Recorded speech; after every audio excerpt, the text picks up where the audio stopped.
Brooke, right? And I'm reading The Letter at Him, retold by Penn W. Cousin. And the theme is, if we want to share rewards, then let's take share of the work too. A letter at Hen was found during the week. Who will plant the sweet, she says. I won't, says the dog. I won't, says the cat. I won't, says the pig. I won't, says the turkey. I will, then says the letter at Hen. Cluck, cluck. So she planted a grain of wheat, and very soon the wheat began to grow, and green leaves came out of the ground. The sun shone, the rain fell, but the wheat keeps on growing and growing until it's tall, strong, and ripe. Who will reap this wheat, says the letter at Hen. I won't, says the dog. I won't, says the cat. I won't, says the pig. I won't, says the turkey. I will, then says the letter at Hen. Cluck, cluck. So she reaped the wheat. Who will thresh this wheat, says the letter at Hen. I won't, says the dog. I won't, says the cat. I won't, says the pig. I won't, says the turkey. I will, then says the letter at Hen. Cluck, cluck. So she threshed the wheat. Who will take this wheat to the mill and have it ground, says the letter at Hen. I won't, says the dog. I won't, says the cat. I won't, says the pig. I won't, says the turkey. I will, then says the letter at Hen. Cluck, cluck. So she took the wheat to the mill, and by she came back with some flour. Who will bake this flour, says the letter at Hen. I won't, says the dog. I won't, says the cat. I won't, says the pig. I won't, says the turkey. I will, then says the letter at Hen. Cluck, cluck. So she baked the flour and made a loaf of bread. Who will eat this bread, says the letter at Hen. I won't, says the dog. I won't, says the cat. I won't, says the pig. I won't, says the turkey. I will, then says the letter at Hen. Cluck, cluck. So she ate up. Wait, no.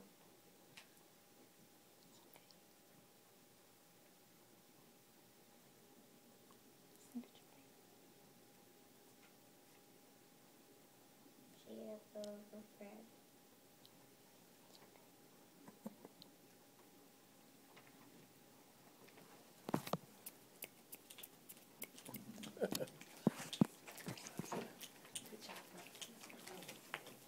Okay, we'll let the judges finish up. Do we have a volunteer for number 3? You want to go ahead and get ready?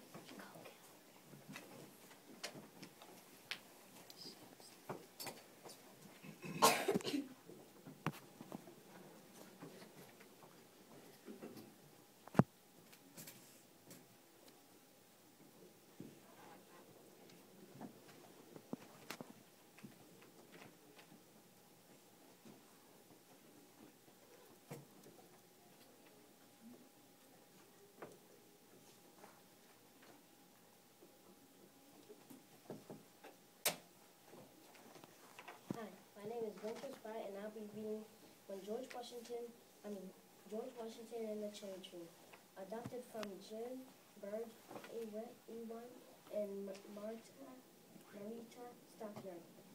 When George Washington was a little boy, he lived on a farm in Virginia. His father taught him how to ride, and he used to take young George about the farm with him, so his son might learn how to take care of the fields, horses, and cattle when he grew older.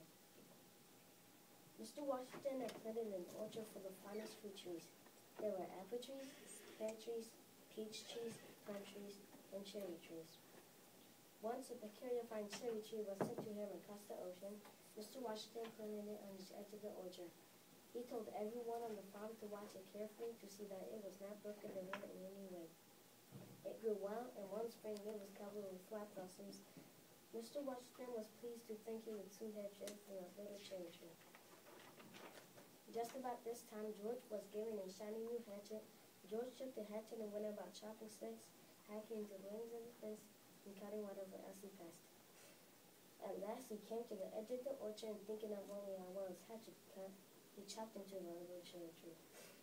The bark was soft, and he cut so easily that he chopped the tree right down and went off with his friend. That evening, when Mr. Washington came from inspecting the farm, he sent his horses to the stable and walked down to see the little tree. He stood in amazement when he saw how it was cut. Who would have dared do such a thing? He asked everyone on the farm, but no one could tell him anything about it. Just then, George passed by. "George," his father called in an angry voice, "do you know who cut my cherry tree?" This was a tough question, and George staggered under it for a moment, but quickly recovered. "I cannot tell a lie, Father," he said. "I did it with my hatchet." Mr. Washington looked at George long and steady. The boy's face was white, and his cheeks were red from shame. "Go into the house, my son," he said. George went into the library. He was very much ashamed and thoughtless, and that his father had a right to be displeased. Soon Mr. Washington came into the room. "Come here, my boy," he said. George went over to his father. "Tell me, son, why did you cut my tree?" "I was playing and I did not think," George stammered. "And now the tree will die. We shall never have any cherries from it. But worse than that, you have failed to protect the tree when I asked you to do so." "I am sorry, Father," he said. Mr. Washington put his hands on his boy's shoulder. "Look at me," he said. "I am sorry to have lost my cherry tree, but I am glad that you told me the truth. I would rather have you brave and honorable than an orchard full of finest fruit trees. Never forget them, my son," he said. George Washington never did forget it. To the end of his life, he was just as brave and honorable as he was the day as a little boy.